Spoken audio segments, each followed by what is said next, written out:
할렐루야. 우리 옆에 계신 분들, 앞뒤 있는 사람들 이렇게 눈으로 좀 인사 좀 하세요. 얼굴 좀 보고. 저 얼굴 보니까 너무 반갑지 않아요? 너무 보고 싶었잖아요, 그죠? 그죠? 보고 싶었어요. 그래서 여러분, 얼굴 못 보면서 이게 몇 달 지내면서 너무 보고 싶더라고. 그러다가 이제 지난주부터 이렇게 얼굴 보게 됐는데 너무 좋은 것 같아요. 이게 교제고 이게 사랑의 마음이고 또 그런 거구나 이런 생각도 좀 많이 하게 되었어요. 5월 가정의 달이죠. 가정의 달. 그리고 5월 8일 어버이날. 오늘은 어버이 주일. 부모님의 은혜를 생각하면서 감사하는 마음으로 여러분들 보내고 있습니까? 어버이날 여러분 뭐 하셨어요? 부모님하고 같이 이렇게 밥도 먹고 또 꽃도 달아드리고 선물도 하고 그랬나요? 예. 몇 분 하셨네요. 그죠? 어버이날이나 뭐 어버이줄이 달력이 나오고 또 교회에서 이렇게 정해졌으니까 뭐 하는 것이 아니라 우리 그리스도인들은 하나님의 명령을 되새기면서 다시 한번 다짐하는 그런 시간으로 보내야 할 것입니다. 하나님께서는 10계명을 통해서 우리에게 명령을 주셨죠. 내 부모를 공경하라. 그리하면 내 하나님 여호와가 내게 준 땅에서 내 생명이 길리라. 신명기 5장 16절에도 말씀하시죠. 함께 읽겠습니다. 너는 내 하나님 여호와께서 명령한 대로 내 부모를 공경하라. 그리하면 내 하나님 여호와가 내게 준 땅에서 내 생명이 길고 복을 누리리라. 아멘. 10계명 중에서 앞에 1에서 4계명은 하나님에 대한 계명이고 5계명부터 마지막 10계명까지가 사람 사이에 지켜야 될 계명으로 주시죠. 근데 그 가운데 가장 먼저 나오는 것이 바로 부모 공경이다라는 거죠. 그 다음 계명이 뭔지 아십니까? 6계명이 뭘까요? 이게 찾아봐야 되겠죠. 살인하지 말라 이거죠. 죽이지 말라, 살인하지 말라. 어떻게 보면 살인하지 말라가 더 중요하고 더 크게 다가올 것 같은데 그렇지 않아요. 부모 공경이야말로 사람들이 해야 할 아주 기본적이고 중요한 계명으로 제일 먼저 나온다는 거죠. 그래서 성경에서는 약속 있는 첫 계명이다라고 이렇게 기록을 해주고 있습니다. 지켜라 하는 그 명령으로 그냥 끝나는 것이 아니라 지켰을 때의 복을 약속을 해 주신 그런 계명이고 또 사람 사이 지켜야 될 계명 중에 제일 처음 나오는 계명이다. 그래서 약속 있는 첫 계명이다. 이렇게 하는 거죠. 그런데 우리가 생각하기에 이 부모 공경이다라는 것은 너무나 좀 당연하게 그죠? 받아들여지지 않습니까? 이 당연한 걸 꼭 계명으로 그렇게 주셨어야만 했을까요? 그죠? 너무 당연한 건데. 근데 반대로 생각하면 우리 인간을 너무나 잘 아시는 하나님께서 꼭 계명으로 주신 것이라면 그만큼 우리가 그죠? 지키지 못할 가능성이 많기 때문이지 않을까요? 특히 요즘 세상에서 무슨 명령이다. 이건 반드시 꼭 지켜야 돼. 이런 식의 어떤 절대적인 일방적인 그런 개념으로 다가오면은 많이들 힘들어하죠. 그래서 세상 사람들이 기독교를 별로 안 좋아하지 않는 이유 중에 하나가 그런 거죠.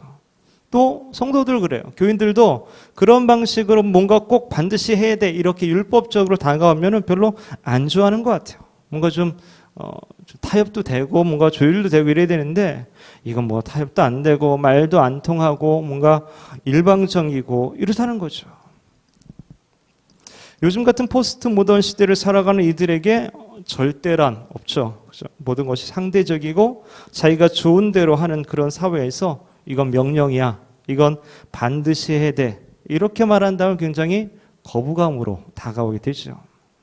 저도 그렇게 느꼈는지 아니면 제가 부모 공경을 잘 못했는지 몰라도 예전 설교를 한번 좀 찾아봤어요.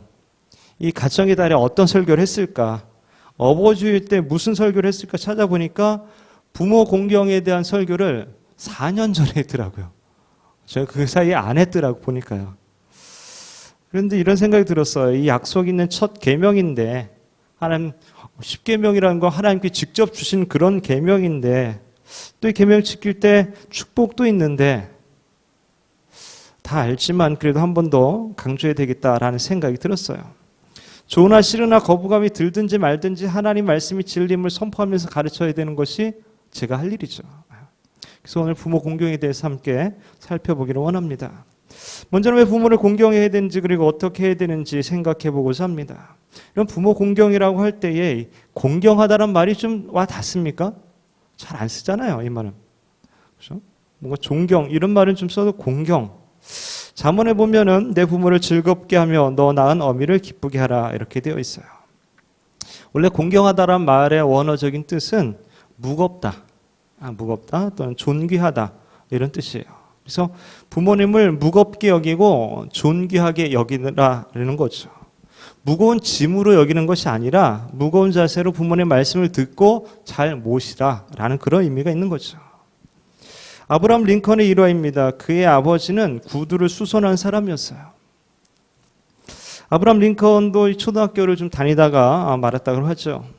물론 그 공부를 안 한 것은 아닙니다만 출신이 좀 변변치 않은 그런 사람이 대통령이 된 거잖아요. 그러니까 뭔가 좀 도도하고 지식도 있고 출신이 좋은 귀족 출신의 그런 정치인들이 이 아브라함 링컨을 헐뜯고 괴롭혔습니다. 대통령이 되어서 처음 상원에서 연설을 하는데 어떤 상원 의원이 실제로 그렇게 했다 그러죠. 당신 같은 무식한 사람을 대통령으로 모시게 된 것이 우리에게는 다시 없는 불행이다라고 말했다 그래요. 이런 모욕을 주고 또 당신의 아버지는 구두수선한 사람이고 그런 사람의 아들, 그런 천한 사람의 아들을 우리가 대통령으로 모시겠다라고 하면서 자기 이제 구두를 이제 벗어가지고 구두를 들면서 당신의 아버지가 만들어준 구두다 이렇게 했다는 거죠. 참 그죠. 대통령 앞에서 상원에 이랬다면은 이 정도면 이제 막가자는 건데 아브라함 링컨이 이렇게 대답했다고 하죠. 오랫동안 잊고 있었는데 내 아버지를 기억나게 해주셔서 대단히 감사합니다. 저는 제 아버지를 자랑스럽게 생각합니다. 우리 아버지는 직업에 충실하셨고 구두를 매우 잘 만드시는 분이셨습니다. 나도 어깨 넘어 배운 바가 있으니 당신 구두가 고장나거든 가져오시오. 내가 수리해드리겠습니다. 이게 이제 부모를 공경하는 거죠. 자기 부모를 떳떳하게 자랑하는 거고 자기 부모를 인격을 높이고 그 명예를 높이는 겁니다.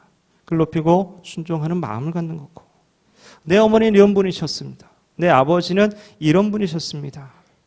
항상 내 부모를 자랑스러워 고마워하고 감사하는 거죠. 이 공경이라는 것이 이런 거라는 거예요.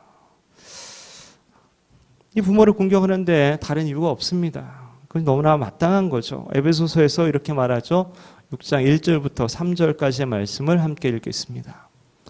자녀들아 주 안에서 너희 부모에게 순종하라. 이것이 옳으니라. 내 아버지와 어머니를 공경하라. 이것은 약속이 있는 첫 계명이니 이로써 내가 잘되고 땅에서 장수하리라. 하나님께서 인간을 만드시고 주신 질서와 관계의 법칙에서 인간으로 하여금 항상 부모님께 순종하고 부모를 공경하도록 그렇게 질서를 만들어 주신 것이죠. 하나님 정해 주신 것이고 그러니까 그것은 옳은 것이죠. 그래서 우리가 부모님을 공경해야 마냐 하냐 뭐 이런 것에 대해 생각할 필요가 없어요. 너무 당연하고 하나님 주신 계명이니까. 다만 우리가 어떻게 하면 부모님을 잘 공경할 것인가에 대해서는 우리가 생각해 볼 수 있게 되는 거죠. 오늘 본문은 다윗이 사울 왕을 피해서 도망 다닐 때의 이야기입니다. 다윗은 사울 왕에 쫓겨서 블레셋 아기스 왕에게 가서 피했다가 그 신하들이 알아보는 거예요. 이 다윗이 우리 블레셋을 얼마나 죽인지 아십니까? 하면서 왕한테 막 꼬질르죠. 그래서 이 다윗이 들켰다. 걸려가지고 이제 미친 척을 하죠. 침 질질 흘리면서 문을 막 긁어대니까 왕이 야 갖다 치워버려 뭐 이런 거죠. 그래서 겨우 빠져나와서 이제 아둘람 동굴로 갑니다. 동굴에서 피했다가 거기서 이제 어떻게 할까 하다가 부모님이 이제 오셨거든요. 부모님 모시고 모압 왕한테로 찾아가요. 가서 간절히 부탁하는 거예요. 지금 내 상황이 이런데 내 부모님을 좀 맡아주십시오. 이렇게 하는 거죠. 자기 도망가기 바쁘고 살기 바쁜데 가족이나 부모를 챙길 여력이 없을 텐데도 그리고 또 모압 왕이라면 거의 이렇게 상종하기 힘든 그런 이방의 왕인데 가서 이제 무릎 굽혀가면서 굽신거리면서 자존심 구기면서 사정을 하는 것이죠. 혹시 여러분 부모님 때문에 자존심 구겨봤습니까? 부모님 때문에 창피한 적은 없었습니까? 성경에 다윗의 아버지인 이새에 대해서 나오는 구절이 그렇게 많이 있지는 않습니다. 우리가 알고 있는 내용이 있죠. 사무엘이 이제 다윗을 왕으로 세우려고 이제 기름 부으러 이제 이새의 집을 찾아오잖아요. 그때 이새는 아들을 다 불러서 사무엘 앞을 이제 지나가게 이렇게 하잖아요. 근데 다윗은 안 불러요. 다윗은 들에서 양치고 있어요. 아버지에게 다윗이 인정을 받지 못한 것인지 아니면 아버지 이새가 보기에는 다윗은 아직 너무 어리다라고 이렇게 판단했었는지 모르지만 부르질 않았어요. 또 한 번 블레셋과의 전쟁에 나가 있는 형들에게 음식을 보내도록 다윗에게 이제 심부름 시키는 그런 장면이 나오게 됩니다. 다윗과 아버지 이새의 관계가 어떠했는지 자세히 알 수는 없지만 다윗은 그것과 상관없이 옳은 일을 선택해서 하게 되는 것이죠. 하나님 말씀대로 순종하는 거죠. 자존심도 내려놓고 창피를 무릅쓰고 부모님을 위해서 구걸을 하고 있는 거예요. 그것이 옳기 때문에, 그것이 하나님의 명령이기 때문에 그렇게 하는 것이죠. 저와 여러분의 부모님은 완벽한 존재가 아닙니다. 어렸을 때야 부모님이 뭔가 좀 완벽한 존재로 보이잖아요.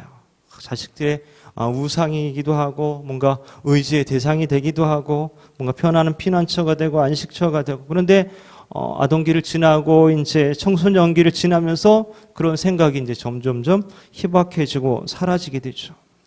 그래서 이런 이야기였죠. 10살이 되기 전에 아이들에게 아버지는 무엇이든지 못하는 게 없는 슈퍼맨이다. 그러나 10대가 되면 그게 사실이 아니라는 것을 알게 된다. 아버지는 모르는 것도 많고 못하는 것도 많은 대수롭지 않은 존재다. 20대에게 아버지는 아무것도 모르는 존재다. 아버지가 하는 것은 무엇이든 맞는 게 하나도 없다. 30대가 되어 아이를 낳아 기르다 보면 아버지 말씀 중엔 가끔 맞는 말도 있다는 평가를 내린다. 40대가 되면 아버지 말씀 중에는 귀담아 들을 만한 이야기가 많다고 여긴다. 50대는 이럴 때 아버지라면 어떤 결정을 내리실까 생각하게 된다. 이윽고 60대가 되면 아버지의 말씀이 다 맞습니다라고 고백한다. 그러나 그때 그의 부모는 더 이상 이 땅에 존재하지 않는다. 우리들의 부모님도 인간이고 불완전하며 감춰야 하는 그런 많은 허물들을 가지고 있습니다. 그래서 누구나 부모로부터 받은 상처들을 가지고 있게 되죠. 크고 작은 상처가 있다라는 것입니다. 지금은 잊어버릴 수 있고 인생이라는 것이 다 그럴 수 있는 것이라고 넘어가긴 했지만 여전히 마음속 깊은 곳에는 해결되지 않은 채 남아있는 상처가 있기도 합니다. 하지만 우리는 자녀된 입장에서 부모를 볼 때 보지 못하는 것들이 있어요. 우리 부모님 역시 할아버지, 할머니의 자녀였었다라는 것이죠. 부모님도 여전히 자녀로서의 상처를 가지고 있다는 거죠. 그것이 안 좋은 영향력으로 나타날 수도 있는 그런 상황이라는 거죠. 그리고 또 하나, 부모님의 삶의 무게를 우리는 다 이해할 수 없다라는 것입니다. 그 당시에 부모님이 그렇게 할 수밖에 없었던 그 이유를 우리는 다 알 수가 없다라는 거예요. 그렇지만 그것을 넘어설 수 있는 방법 중에 하나는 부모님이 여전히 나를 사랑한다라는 사실입니다. 비록 방법적으로는 서툴고 오해도 되고 해서 자녀들이 볼 때에는 부모님이 나를 정말 사랑하시는가라는 생각이 들곤 할 수도 있지만 여전히 사랑하고 있다라는 사실이죠. 그 사실을 깨닫게 될 때 그 사랑이 모든 것을 덮어주게 된다라는 것이죠. 자문 말씀 보면 미움은 다툼을 일으켜도 사랑은 모든 허물을 가리느니라. Okay.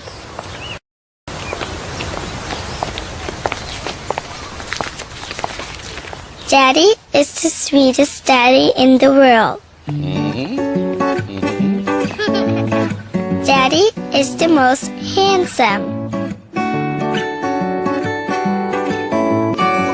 the most clever, the kindest.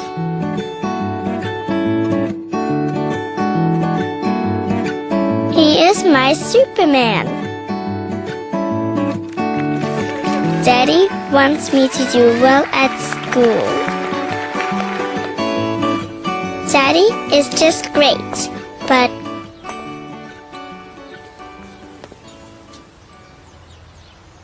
he lies.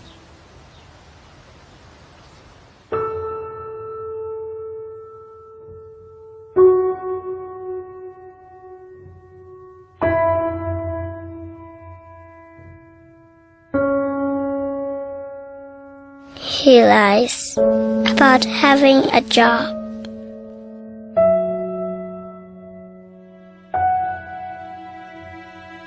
He lies about having money.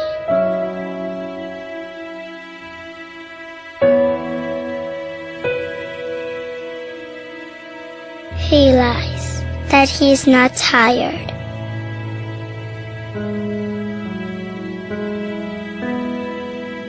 He lies that he's not hungry. He lies that we have everything.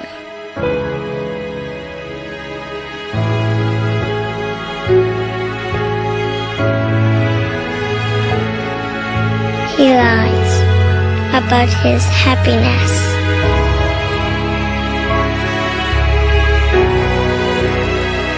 He lies because of me.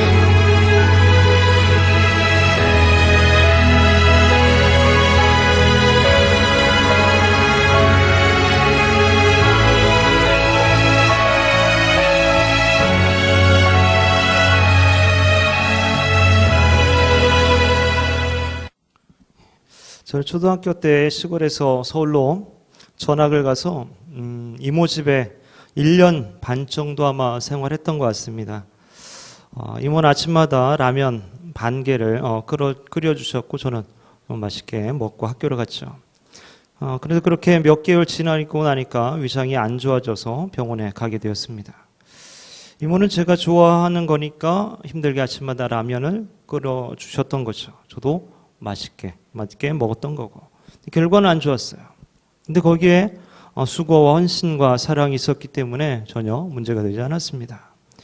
저희 어머니는 학문이 짧지만 지혜로운 분으로 존경하고 있습니다. 초등학교 5학년 때 서울로 전학 간다고 시장에 가서 아동용 털 신발, 캐릭터가 있는 털 신발을 사주셨는데 이 생각이 아직도 나요. 그때 굉장히 충격적이었던 것 같아요. 어머니는 최선을 다해서 비싼 돈 주고 털 신발을 사주셨는데 당시 서울의 초등학교의 반 친구들은 아무도 아동용 캐릭터 털 신발을 신지 않았습니다. 뭔가 나이키나 아디다스나 적어도 스펙스나 나이스 같은 신발을 신어도 아동용 신발은 신고 있지 않았었습니다. 한 번인가 신고 너무 창피해서 도저히 신을 수가 없었어요. 참 창피한 일이지만 창피함을 덮을 정도의 사랑이 있었기 때문에 별 문제가 되지 않았습니다. 다만 생각할 때마다 좀 마음이 좀 그렇습니다. 어쨌든 우리들은 부모님의 사랑을 받고 자라서 여기까지 온 것이죠. 어느 화가의 실제 경험 이야기입니다. 3층 집 주택 1층에 화가의 화실이 있었습니다. 건물 3층에 최근에 이사온 여인이 아기를 업고 3층을 오르내렸습니다. 그런데 이상한 것은 두 눈이 다 성한데 층계를 오르내릴 때 보면 한쪽 눈을 꼭 감고 마치 시각장애인처럼 더듬으면서 걷는 것이었습니다. 그러던 어느 날 여인이 화실에 이제 비를 피하기 위해서 들어와서 인사를 하게 되었다고 합니다. 뜻밖의 아기의 오른쪽 눈이 감겨져 있는 것을 보게 되었습니다. 그 후 얼마 뒤에 아기의 사진 한 장을 내놓으면서 화가 선생님, 우리 아기의 오른쪽 눈을 정상으로 예쁘게 그려주실 수 있나요? 이렇게 부탁을 했습니다. 화가는 부인의 부탁대로 아기의 인물화를 그려주었습니다. 놀라운 것은 그 여인의 말이었습니다. 아기가 크면 저의 눈을 이식해 줄 거예요. 그래서 저는 지금부터 한쪽 눈으로 걷는 연습을 하고 있어요. 이런 모습이 자식을 향한 부모의 마음입니다. 모든 자녀들은 이러한 부모님의 사랑을 받고 자란 것입니다. 이러한 사랑을 기억한다면 우리는 부모님을 공경할 수 있게 됩니다. 사랑할 수 있게 되죠. 지금의 나의 모습이 있기까지 애쓰고 또한 갚을 수 없는 그런 사랑을 베풀어 주신 부모님의 은혜를 생각할 때에 우리는 부모님을 공경하고 또 사랑할 수 있게 됩니다.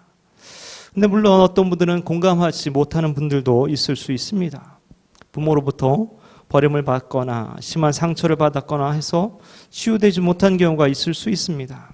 그리고 지금도 부모와의 갈등의 관계 가운데 어려움이 현재 진행형일 수도 있습니다. 나는 왜 이런 환경 가운데 이런 부모에게서 태어나게 되었을까 한탄을 하며 원망을 할 수도 있습니다. 혹시 드라마에서처럼 부모님에게 책임지지도 못하면서 왜 나왔어? 라고 비수를 꼽은 적은 없습니까? 네, 여러분 그거 아십니까? 부모도 똑같이 생각할 수도 있다는 사실을 똑같이 말할 수 있어요. 자녀들은 왜 나를 낳았어요? 라고 할 수 있지만 부모는 너 왜 태어났니? 라고 말할 수도 있어요.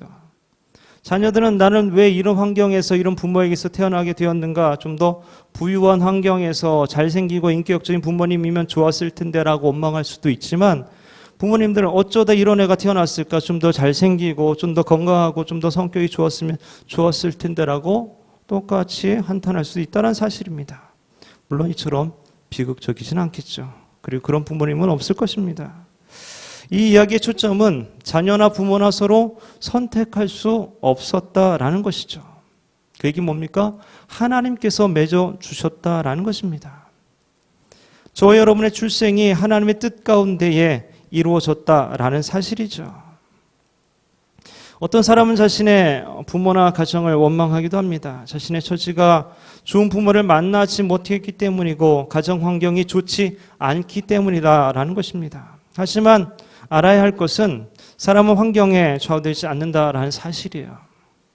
역사적으로 보나 현재 경험적인 사실로 보나 좋은 부모를 만났다고 해서 꼭 좋은 자녀가 되리라는 보장은 없습니다. 또한 나쁜 부모나 불우한 환경을 가졌다고 해서 그 자녀가 꼭 잘못되리라는 보장도 없다라는 것이죠. 좋은 부모 아래에서 나쁜 자녀들이 나올 수 있고 나쁜 부모 아래에서 좋은 자녀들이 나올 수 있습니다. 존경받는 사무엘 같은 경우를 보세요. 그의 아들들은 좋지 않았습니다. 남유다의 왕 가운데 아하스, 히스기야, 므낫세, 아몬, 요시야로 이어지는 그런 왕들의 계보를 보면 선왕의 그런 어떤 행실이 후대 왕에게 그대로 전해지는 것이 아님을 알 수 있게 됩니다. 다윗의 길을 따르지 않았던 아하스 왕에게서 정말로 하나님을 신실하게 섬겼던 히스기야 왕이 나옵니다. 그러한 히스기야 왕 아래에서 악한 왕으로 평가되는 므낫세가 나오게 되죠. 하나님을 버리고 그분의 뜻을 따르지 않았던 므낫세와 아몬을 이어서 또다시 다윗과 같이 하나님의 뜻을 온전히 따랐던 요시야 왕이 나오게 됩니다. 또한 요셉이나 모세는 어렸을 때부터 부모를 떠나서 고통스러운 삶을 살았지만 훗날 온 나라와 백성들을 위해 크게 일한 위대한 지도자로 성장을 하게 됩니다. 그러므로 가정 환경이나 조건은 어떤 사람의 장래와 삶의 절대적인 조건이 되지 않는다라는 것이죠. 중요한 것은 현재 나의 상태입니다.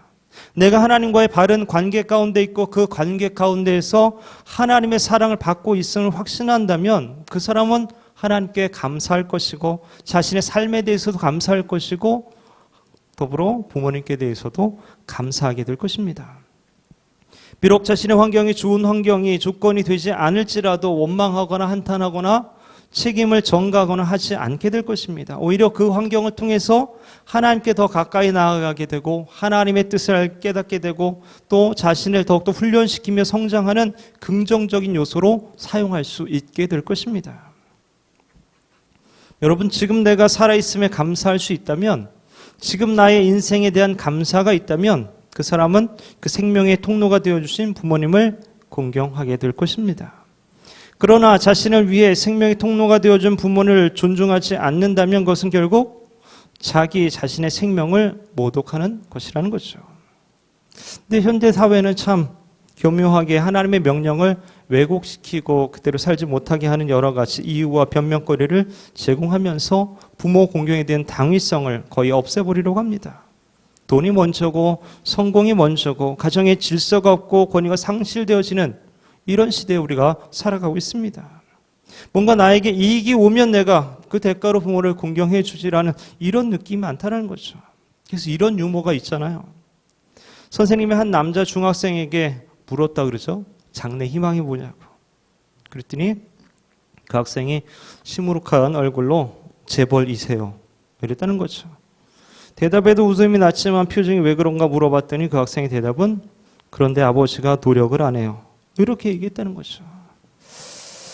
시대가 흐를수록 부모 공경은 더 찾아보기 어려울 것이라고 성경 말하고 있습니다. 디모데후서 3장에 있는 말씀 함께 읽겠습니다. 너는 이것을 알라. 말세에 고통하는 때가 이르러 사람들이 자기를 사랑하며 돈을 사랑하며 자랑하며 교만하며 비방하며 부모를 거역하며 감사하지 아니하며 거룩하지 아니하며. 말세의 징후 중에 부모를 거역한다라는 말이 나오고 있죠. 부모를 거역한다는 것은 가정의 질서가 무너진다는 말이고 결국 하나님의 말씀을 거역한다라는 그런 의미입니다. 그러나 우리는 시대의 흐름과 시대의 가치관이 아니라 하나님 말씀의 기준에 따라 살아가는 그리스도인들입니다. 주의 명령대로 여전히 우리는 부모님을 공경해야 합니다. 그렇다면 오늘날 우리가 어떻게 부모님을 공경하며 실천할 수 있을까요? 간단하게 세 가지만 말씀을 나누고자 합니다. 먼저는 청종하는 것입니다. 자, 한번 말씀해 보면 너를 낳은 아비에게 청종하고 내 늙은 어미를 경히 여기지 말지니라. 부모님 말에 귀를 기울이고 순종하고 그것을 가볍게 여기거나 또 무시하지 말라는 겁니다. 순종하라. 듣고 순종하라. 청종이라는 의미가 그런 거죠. 듣고 순종하는 거죠. 근데 문제는 요즘 시대 어떻습니까? 만나서 얘기할 기회조차 별로 없어요. 부모님의 인생 이야기나 어떤 교훈이나 삶의 지혜 같은 것을 들을 시간이 별로 없어요. 그래서 그런 부분에 있어서도 서로가 노력을 좀 할 필요가 있습니다. 질서의 하나님께서는 한 가정 안의 질서가 존중되기를 원하시고 공동체 안에서 질서가 존중되기를 원하십니다. 그리고 세우신 부모님을 통해 또 세우신 윗사람을 통해서 우리를 성숙시켜 주시고 있는 것이죠. 내 부모님이 나의 스타일과 전혀 맞지 않고 성격이 맞지 않을 수도 있습니다. 그러나 그때에도 공경하라고 성경은 말하고 있는 것이죠. 왜일까요? 그런 경험을 통해서 우리를 갈고 닦는 거죠. 우리의 인격이 성숙해지고 주님의 인격을 이루어가는데 유익하기 때문에 그렇습니다. 하나님은 우리에게 부모를 주시고 그 부모를 통해서 우리를 다듬어 가십니다. 우리를 더욱 주님 기뻐하신 사람으로 만들어 가시는 하나님의 깊으신 섭리와 뜻을 깨달아 알 수 있어야 되는 것이죠. 예수님도 하나님의 뜻에 대해서 철저하게 순종하심으로 본을 보여주셨습니다. 고린도후서 보면 너희 가운데 전파된 하나님의 아들 예수 그리스도는 예하고 아니라함이 되지 아니하셨으니 그에게는 예만 되었느니라. 하나님과 예수님의 관계는 어떠냐? 예수님이 하나님께 대해서 일방적으로 예, 이런 관계다라는 거예요. 예수님이 하나님께 대해서 언제나 이해하셨다면 우리는 말할 것도 없겠죠. 때론 부모가 내게 무리한 것을 요구할 때도 있을지 모릅니다. 내 생각과 어긋나는 것을 바랄 수도 있습니다. 그러나 그때도 여전히 우리가 예라고 주님을 본받을 수 있어야 된다는 것이죠. 하나님께서는 그와 같은 우리 부모를 통해 우리를 훈련시키고 있다라는 것입니다. 눈에 보이는 부모에게 이해하지 않는 사람이 눈에 보이지 않는 하나님께 언제나 이해할 수 있다는 것은 두말할 것 없이 거짓말인 것이죠. 두 번째로 마음을 헤아려 편안하게 해드려야 합니다. 부모님의 마음을 편안하게 해드려야 합니다. 부모님이 나 때문에 뭔가 불안해하고 걱정하고 두려워하지 않게 해주는 그게 공경하는 거고 효도하는 거죠. 그리고 한 단계 더 나아가서 나 때문에 좀 즐거워지면 더 좋겠죠. 어느 마을에 효자로 소문난 사람이 있어서 동네 사람들이 얼마나 효자인가 보자 배우려고 찾아갔다 그래요. 그랬더니 70세 정도 노모 70 넘 7, 80세 되는 거의 할머니 되는 이 노모가 그래 좀 젊어 보이는 3, 40대 되는 효자라는 아들의 발을 막 씻기고 있는 모습을 봅니다. 발을 씻겨주는 거예요. 이 사람들 동네 사람이 깜짝 놀라면서 아니 이 사람이 무슨 효자라고 당신 같은 사람은 어떻게 효자인가 막 나무라면서 꾸짖고 이 노모한테 어떻게 발을 씻기라고 하냐고 이랬습니다. 그러자 효자의 대답이 나의 어머님은 내가 외출로 돌아오면 나의 발을 씻겨주는 것을 너무나 좋아하십니다. 그래서 지금 외출로 돌아온 나의 발을 씻겨주시는 것입니다. 부모님이 좋아하는 것을 하시도록 그렇게 했다라는 거야. 부모님이 좋아하는 방향으로 행동을 해드리게 하는 겁니다. 발을 씻기기 싫어하시는 그런 어머니에게 발 씻겨달라고 하면 그거 안 되죠. 그건 이제 불효인 거죠. 근데 너무나 하고 싶어. 자식을 위해서 이렇게 하고 싶은 거를 할 수 있게 해드리라는 거예요. 그것이 내가 할 수 있고 뭐가 딴 사람이 보면 이상할 수도 있지만 말이죠. 이렇게 부모님이 좋아하시는 방향을 잘 파악해서 행동을 드리면 그것이 부모님께 효를 하는 거다. 어떤 아버지는 이 나이가 굉장히 93세인데 혼자 계실 때는 방에 불을 꺼버린대요. 왜냐하면 혼자 있는데 불 켜고 있는 것이 낭비라고 생각하는 그런 가치관을 가지고 계신 분이죠. 근데 자녀들이 방에 너무 어두운데 불 좀 킵시다 하고 키면은 이제 이 마음이 이제 어르신 마음이 불편해지는 거죠. 그래서 전략 정신이 투철하신 그 아버지에게 전략하는 그런 행동을 보여드리는 것이 그게 공경하는 거다. 효를 실천하는 거다라는 거예요. 등이 가려우신다는데 맨날 다리만 긁어드리면 안 된다는 거죠. 용돈이 필요한데 자꾸 먹을 것만 주고 선물만 갖다 주면 어떡합니까? 대화와 만남이 필요한데 맨날 돈만 주면 어떡합니까? 그죠? 이게 부모님이 무엇을 원하는지 그 마음을 헤아리는 것이 필요하다는 거죠. 세 번째로는 구원의 길로 인도해야 합니다. 믿지 않는 부모님 마지막 순간에 자녀로서 후회할 것은 부모님을 구원으로 인도하지 못한 겁니다. 물론 여러분 대부분의 부모님들은 그렇죠. 믿음의 삶을 살고 계실 겁니다. 근데 그렇지 않은 부모님들도 있을 거예요. 천국과 지옥이 있다는 것을 우리가 믿는다면 우리가 반드시 전도해야 되죠. 부모님의 구원을 위해서 열심히 기도해야 되고 시간을 내어서 복음을 전할 수도 있어야 합니다. 부모님 살아계실 때 애걸복걸해서라도 부모님이 믿을 수 있도록 우리가 노력해야 된다는 거죠. 부모님 생전에 예수 믿게 한 자녀는 최상의 효도를 한 거다라고도 말할 수 있습니다. 세상에서 아무리 많은 걸 대접하고 징수성찬을 대접하고 즐겁게 해드렸다 할지라도 그분이 영원한 멸망 가운데 지옥에 간다면 그걸 어떻게 효를 했다라고 말할 수 있겠습니까? 온천을 얻고도 내 영원한 생명을 잃으면 그것이 무엇이 유익하단 말입니까? 여러분의 부모님은 예수 그리스도를 구세주로 영접하셨습니까? 오늘이라도 생의 마지막 순간을 맞이한다면 바로 이 순간 생의 마지막을 맞이한다면 부모님은 영원한 천국에 들어갈 수 있습니까? 부모님을 구원의 길로 인도하는 것이 최상의 효다 말할 수도 있습니다.